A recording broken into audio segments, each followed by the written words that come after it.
Swak sa quick vacation ang Kalangaman Island sa Leyte na itinuturing na isa sa pinakamagandang sandbar sa bansa. At sa haba nito, hindi ka mabibitin. G tayo riyan kasama si Oscar Oida.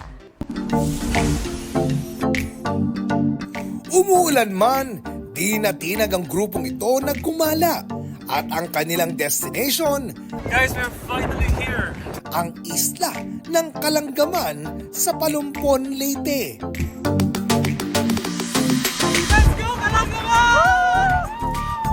Para sa kanila, ito ang pinakamagandang sandbar na kanilang napuntahan. May habang 753 meters ang isla.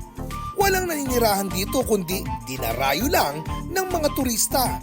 Bago makapunta, kailangang mag-secure ng reservation mula sa tourism office ng bayan. May mga cottage o tipi huts na pwedeng rentahan. Pwede ring magkayak.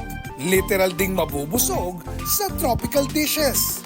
Siyempre, want to sawang swimming. Oscar Oida, nagbabalita para sa GMA Integrated News.